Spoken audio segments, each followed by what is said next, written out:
What's up everyone, my name is Eli O, IDV pro player and commentator, and I'm here to talk to you a little bit about key spawns and rotation. So for those of you who do not know, key spawn is, and at the start of every match, one of the 4 survivors will have what's called a key spawn.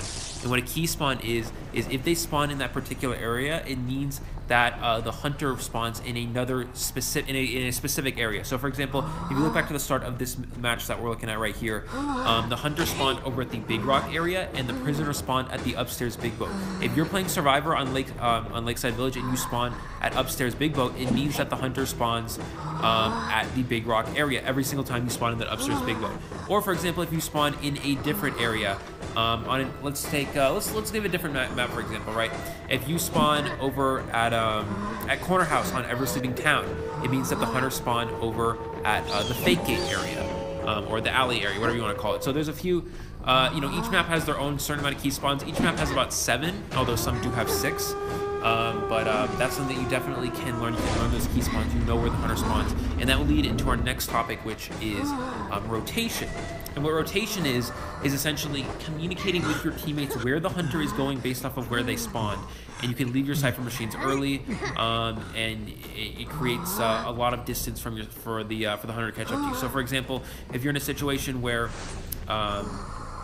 you know where the hunter spawned, you tell your teammates, oh, the hunter spawned here, or I got key spawn, they're probably going to go towards this area. The survivor in that area can rotate, they can leave early, and go to a new hiding area or a new cipher machine, and they can kind of avoid detection by the hunter and create a lot of distance. So when they actually do get caught up, again, it creates a lot of distance between them and the hunter. So that's something to keep in mind. That's a very big important part of rotation. Also mid-match, if you know when your teammates is like, oh, hunter's going this way, everyone watch out, then anyone in that area can leave. They can go to a new cipher machine, go to a new area, and I mean, they can essentially just kind of avoid detection from the hunter at all times, and that can be a very good way to avoid getting found and to get wins. So in tournaments, a lot of hunters are so good at chasing that rotation is a huge part of winning those games.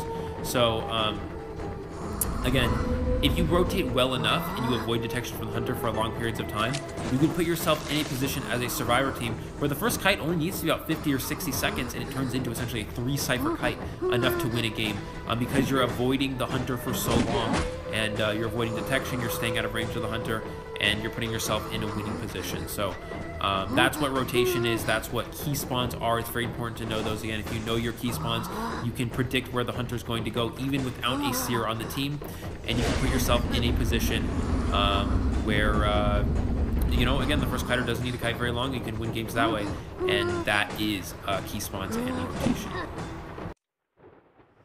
Hello, my name is Seiro, some call me Say. I'm a Season 3 player, and I have experience as both a tournament coach and participator as a survivor. This is going to be a basic guide to your early game within both rank and tournament. It will be helpful. To continue where Eli left off, we all know that there's around 8 rank maps, and each of these rank maps have different layouts for both survivor positioning and for cipher positioning. So when you spawn to the game, one of the survivors on your team will get what we call a key spawn. A key spawn is able to determine exactly where the hunter spawned just based on one of the survivors' positioning on the map. And by knowing where the hunter spawns, you won't end up actually rotating into him or getting cipher locked in late game. The easiest example of this will be in Red Church. When a survivor spawns at Red Carpet, then the hunter will always spawn in Deep Graveyard by the rocket chair. Well, some of the spawns are a little bit harder to determine because they could be based on your camera angle. A lot of spawns will be within a 15-meter radius of the actual spawn that will be dictated on maps. Key spawns guide you to be able to not rotate into the hunter and not run into them. This is really important in any type of tournament gameplay, as well as rank depending on what characters you choose. Rotation is really important for like weaker kiters or weaker characters in general like decoders, or sometimes when people get what we call death spawns. Death spawns are what I would consider where a survivor is basically stuck at early game. It's when the hunter can immediately see where you are and you can't really rotate and you're forced to take kite immediately. One of the best examples of this would be when the hunter spawns at First Stop and you spawn at God Kite in Moonlit River Park. The survivor that spawns there won't be able to sneak past the hunter to first stop, as well as the fact that if they go towards 2-story, they're spotted immediately, as well as they will be ending up rotating into somebody else's cipher. So it's really difficult to work with a spawn like that. However, most of the time people will tend to take the first kite or end up rotating into the other survivors anyways. So there's 2 different ways to rotate a hunter. You can do a standard rotation or a counter rotation. Standard rotation is when you run away from the hunter, basically circling around the map, going the same way that the hunter is rotating. By doing this, you will rotate past the hunter, as well as the hunter will most likely be able to find some of your stronger teammates before they find you as you're consistently running. Could be a merc or a forward, something that doesn't tend to get chased, or when they do get chased will do over 60, possibly an 80 to 100 second kite. Eventually the hunter will find somebody to chase, or they will end up TPing away with quenching effect.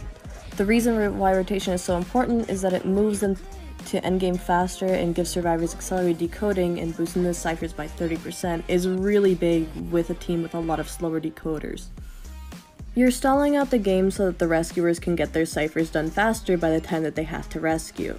It also really helps get those ciphers done faster when you have that one specific person in your match that can probably only kite about 20 to 30 seconds. It basically makes their kite about 50 to 60% of a cipher for a regular rescuer, and if your kiters are actually pretty good, you can get that rescuer cipher done before they even have to go rescue. Another important thing for your early game to remember is your cipher layout. Cipher layout's important because you're going to get cipher locked in endgame if you end up doing too many ciphers on the same side of the map. Cipher locking is when all the last ciphers are around the same area in the map. What happens is that it's really difficult for survivors to finish ciphers, and they're all scrunched together, so the hunter can go back and forth between them very easily and apply a lot of cipher pressure.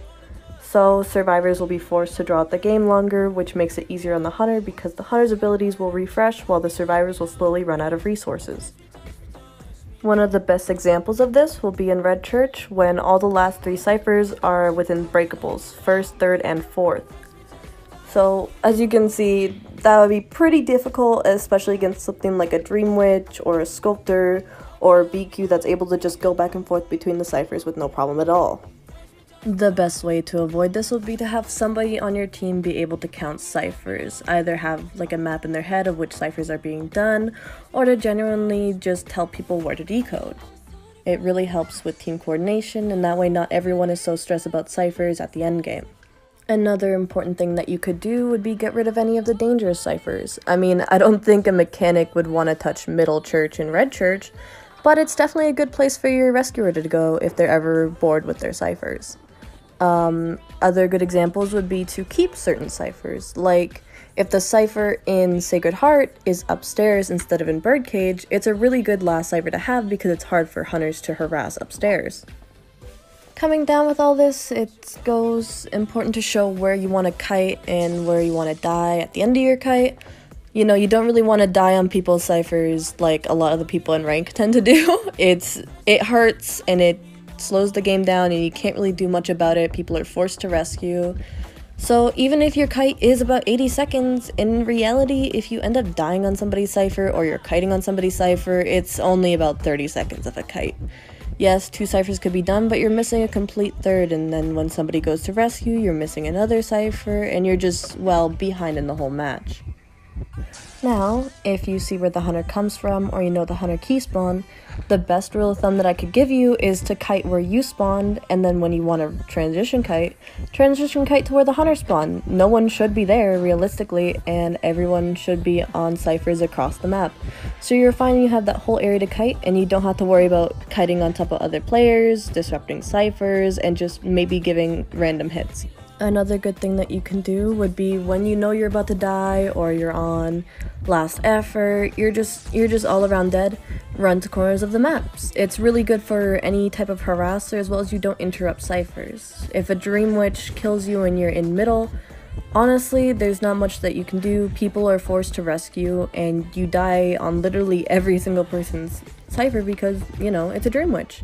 Very easy to cipher harass, and then even less ciphers are being done and your whole chair time is wasted. A good example is that if anyone ever watches any competitive gameplay, including China and IVLs, when people play on Ever Sleeping, you'll notice a lot of the survivors will push Graveyard.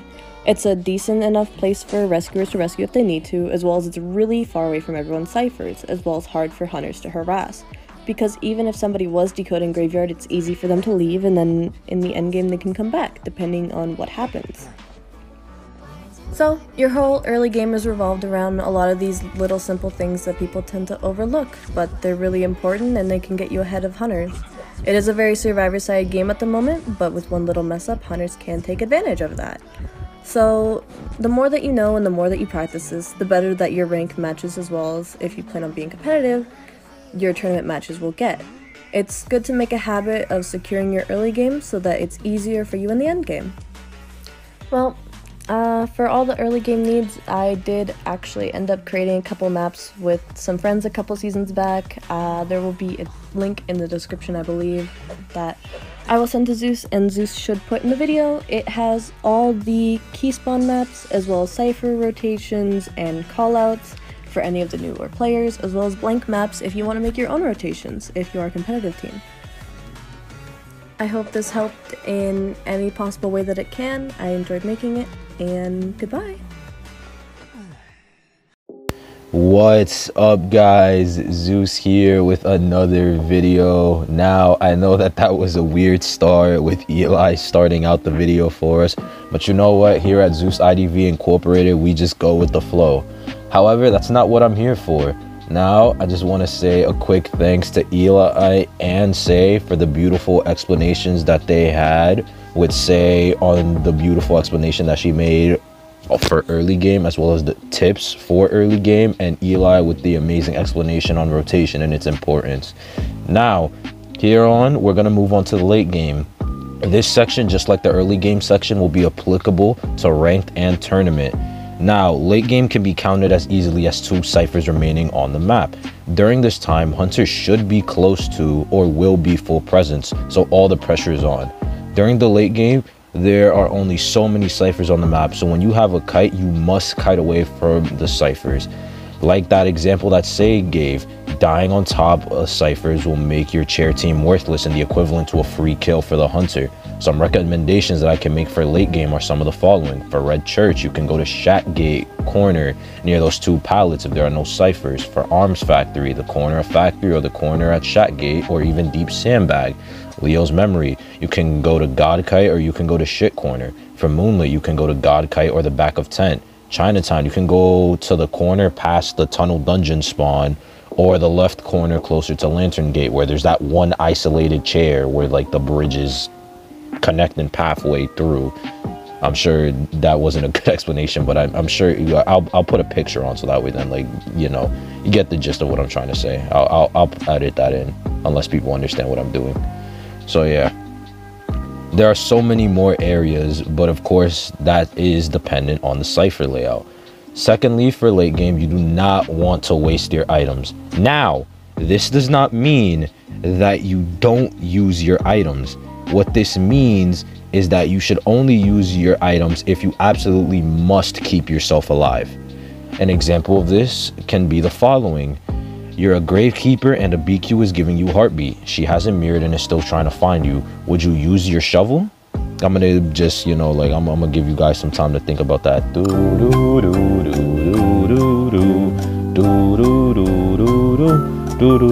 Okay, time's up.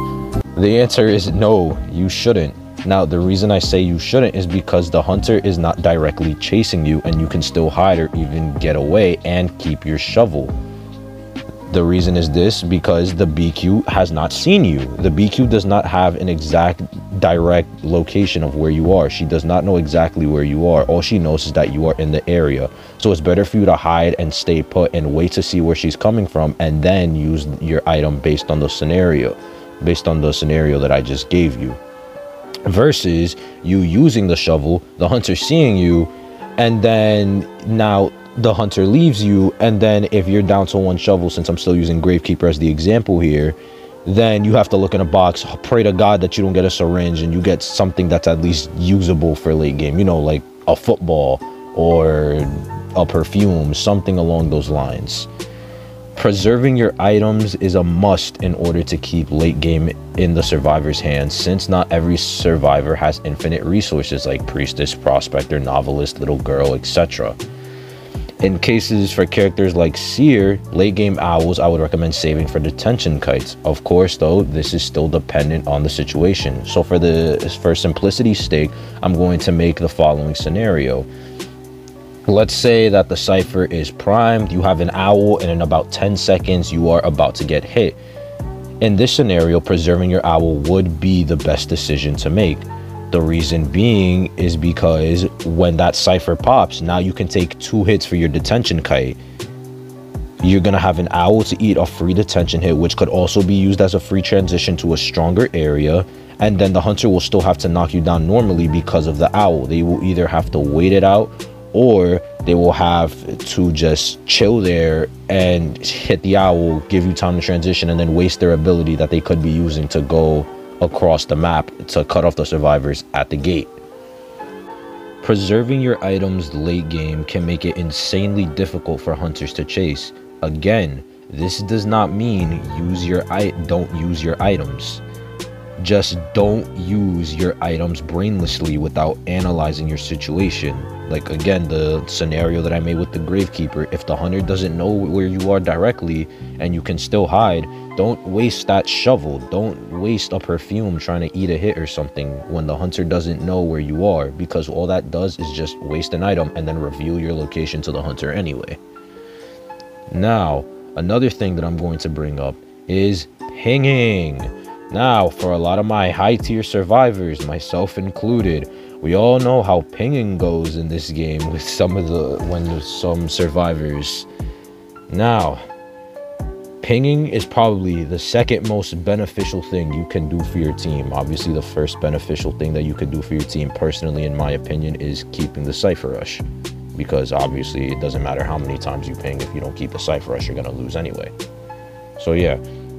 And this is going to be more applicable towards ranked. Pinging gives you some communication, and especially against some hunters like Wheel, Wu-Chang, or Nightmare, who can move quickly across the map. It can make the difference between someone dying on a cipher or rotating the hunter and staying alive. Make sure that when the hunter changes target, you ping hunter change target. If the hunter is nearby, ping the hunter is near, so survivors don't rotate towards you and run into the hunter. Ping dungeon, basement, cipher, so that way survivors know where not to die and for potential dungeon plays. Paying attention and listening to these pings is important, especially when it's coming from the survivor that has kite or is on a chair. Keywords: paying attention and listening, since a lot of people don't do that already. So I just want to make emphasis on that. It is of the utmost importance that you pay attention to pings. A list of pings that I would recommend everyone should have are the following: beware, hunter has changed target, hunter is nearby, cipher machine primed, the dungeon is here. That one ping that's like at the bottom of the ping selection that shows like how many resources you have left. Don't rescue, go for the tie, and focus on decoding. These are pretty much pings that you would need in ranked and could even be used in tourney, depending on the situation. On the topic of focus on decoding, that brings up popping the final cipher. Woo! Everyone's favorite thing. Don't we all love a good old cipher pop? Right on cue with the gameplay too, huh? You all didn't see that, by the way. You definitely didn't see me take away the hunter's cooldown. No. That never happened. The wheel was just a paid actor. Anyways, back to the original focus. Focus on decoding is the way that people know to pop the final cipher. Now, there are 2 ways to pop a final cipher. You can first, go with the normal way. Wait for the person that has detention kite to go down, or the person that's dead on chair to get hit, and then you pop and get that nice borrowed time speed boost. The other way, which is more emphasis on paying attention to pings, is when you are looking at the survivor and the survivor that has detention kite says focus on decoding. Again, focus on decoding is for the survivor that has final kite, not for any other survivor when the cipher is primed. This is so the cipher can pop as quick as possible and there is no accidental accidental pop. Now, I have had matches where people have pinged focus on decoding while I have detention kite, and then what ends up happening is I end up then failing my detention kite. I end up dying in like the next 15 seconds. Hunter has teleport or switches to teleport, or you know, if it's a wheel. You get the gist of what I'm trying to say. I die, and then the hunter can easily just go to the gate and then pressure the gates and then instantly force a win or a tie that should be on the survivor side, a win or a tie, you know. But yeah, so focus on decoding is only, at least for me, my rule of thumb, focus on decoding should only be pinged when the survivor that has detention kite pings. That is when the cipher should pop. Not if the random merc says focus on decoding, not if the random you know, enchantress or the random seer or the random priestess says focus on decoding. Unless they have that detention kite, focus on decoding should only be pinged by the survivor that has detention kite, because as I stated, make sure that the pop is as accurate as possible. It gives the best likelihood of the survivors getting to the gates, opening those gates and escaping, compared to dying in 15 seconds, and then the hunter can go pressure gates. Now, the final thing, which is, you know, on topic with what I was just talking about, detention kites. Now, detention kiting is probably one of the most anxiety provoking things in this game, besides a Joseph or Wu Chang jump scare. Now, for survivors, I'm going to say this. I'm gonna say this once and once only, because like this is like pretty much the like pinnacle of importance for a detention kite. Use any resources you have. Burn through them. Burn them. Like literally, like chuck them into the bonfire. Use them. Use them. Use them. Use them. Use them. Do not hesitate to use the item when you have to. If you got an owl, use it to eat a hit. You got a football, you shmitty the hell away from that hunter. If you got a perfume, you use that perfume to mind game the hunter, so that when the hunter is forced to walk back and forth in between you. This is so you don't instantly die, because if you do, as I was just preaching about earlier, the hunter can go pressure gates and possibly push for a tie or a win. Your detention kite must be long enough for survivors to open gates, and even longer if the survivors need to go to the opposite gate, as in, say you die dead middle, and you know 2-3 survivors are all pushing one cipher so they can pop. If you have that detention kite must be long enough for the survivors to get to the gate and then start opening the gate, which is about another 20 seconds. So in total, detention kite should be on average about your average 60-second kite for early game. And that's a lot of pressure, especially when the hunter can just one tap you, which is why I say, if you have resources, burn through them, chuck them into the bonfire. Do not hesitate to just spam items, pallet spam, etc., so that you can maximize your chances of winning. Now, some tips for detention are some of the following. If someone's kite is short, like let's assume the detention kite is like, I don't know, like say a 20-30 second detention kite, right? Have someone stay middle. Staying middle, while it is a gamble and it is dangerous, if all survivors are on the opposite side of the map, what happens 9 times out of 10, especially when the hunter has teleport instant to the gate, especially if that person isn't dead on chair, because the hunter has nothing left to lose. The hunter does not have anything less to lose from teleporting to the opposite gate to try and see if they can maybe clutch a tie from what could be a loss, or a win from what is a tie. You know, having someone stay middle and then having the survivor on chair ping that the hunter is teleporting pretty much secures you the tie, or if not, a win, because the hunter then has to choose to either chase the survivor who has the gate open and is probably camping inside the gate to buy time, or go back and try to find the survivors that are rotating him across the map and either opening up the opposite gate or heading back around a different route to get to the original gate that's open.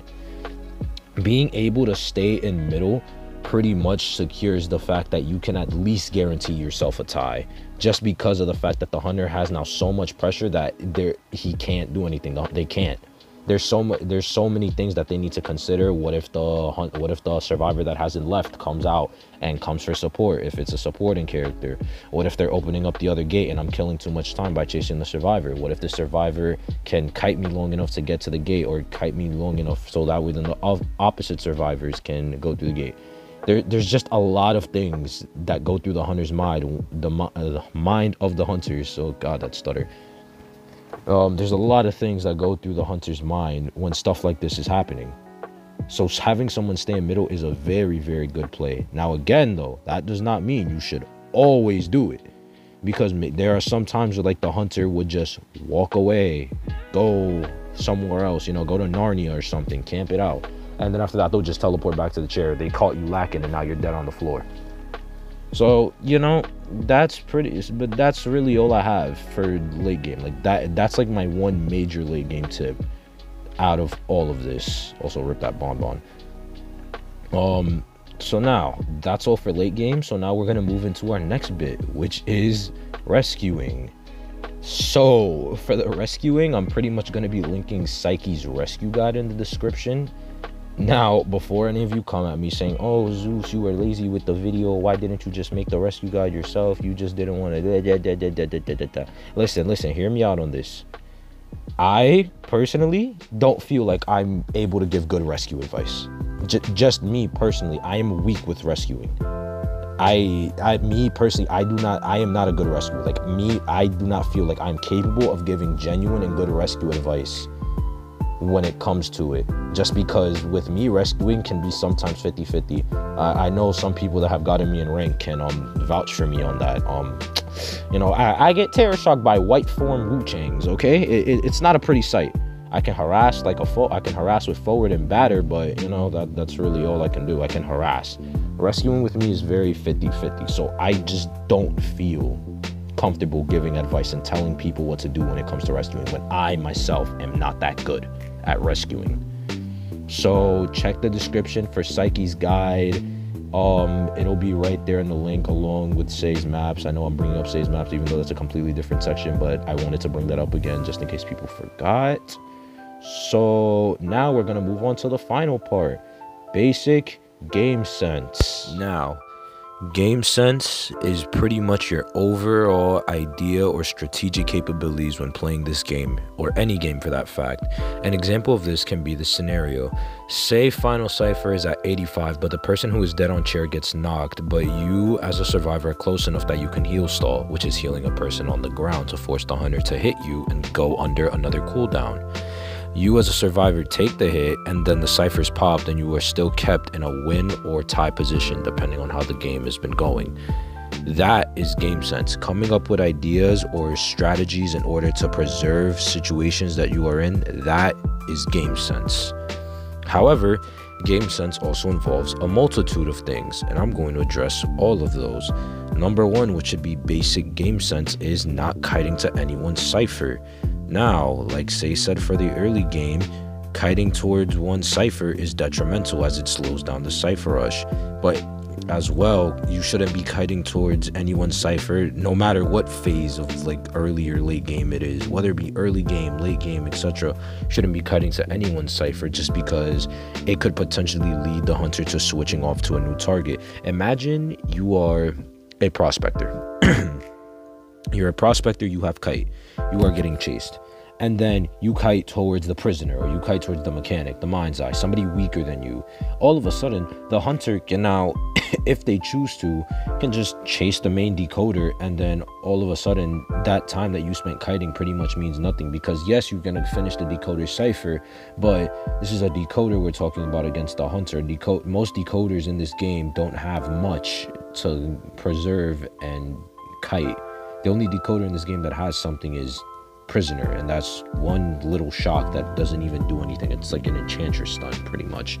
A prisoner has one enchanter stun. Mind's Eye has a cane that can't affect the hunter in any way besides interaction. Mechanic has dull, and then Lawyer just has a map that can allow him to not be seen, which is good, but still, there's nothing there to help them in the kiting aspect. So that is like main top reason number one why you shouldn't be kiting near anyone's cipher. unless like you get an okay from somebody. If you're on VC, like, oh yeah, come to my cipher, I'll rotate to a new cipher if you need a better kiting area, stuff like that. The only time I would say kiting towards someone's cipher is acceptable is when you have to rebound kite and you have nowhere else to go. Like, oh, I'm sorry, whoever's there, you're gonna have to leave, because at that point the rebound kite takes priority. Now, second thing is selling your teammates. Jesus Christ, people would need to learn how to sell. When somebody does a bad kite, unless there is a harasser, there is no reason for that person to get rescued unless the hunter's like on the complete opposite side of the map. Because if you don't sell, all you're doing is, if you're a rescuer, you're wasting your tide. If you're not a rescuer, you're farming off the chair. And what you're doing is just letting the hunter being able to get a free kill faster. Because all he has to do then is just chase the person that was just on the chair again and let you guys keep on farming. And if it's a hunter that goes really fast across the map, like a Wheel or a Wu Chang or a Nightmare, something, a hunter that can move very quickly, has very fast map mobility, that is detrimental. That is not okay. So yes, when somebody pings, do not focus on the tide, don't rescue, or the ping. Most of the time you should not rescue unless you are the harasser, or unless the hunter's like, a year, like 1,000 light years away, because at that point it doesn't matter, because then it's just like, okay, well then the person who was on chair can just hide for the rest of the game and not be found, and it forces the hunter for a new target. But the last thing that I wanted to bring up was intervening in somebody's kite, which is funny because as you're looking at this gameplay, I'm all up in this prospector's kite now, and this is going to go toward harassers. Please, harassers, do not intervene too much in a person's kite, because that could end up killing them. You can see me, at this point, I'm over harassing, but I'm over harassing because this prospector is dead on chair and we were at 4 ciphers remaining. I'm over harassing because it is preserving this prospector's life who's dead on chair. That is the only reason why I'm still harassing. Otherwise, I would have been long gone. But regardless, you should not be intervening in any survivor's kite at all unless they call for the support. Now, obviously, if somebody's dead on chair, like there's a different story. Like you kind of need to harass if you can, because you can't let the hunter get that kill. But if it's a regular survivor that's just going through the motions, let them kite. And if they do a short kite, you sell. Anyways, that's going to be it for the survivor guide. This was a very long video, but I hope this guide helps many survivor mains who are upcoming, as well as even current high tier survivor mains. So that being said, that's going to be the end of the video. I'm Zeus and I'm out. Love you all, everyone.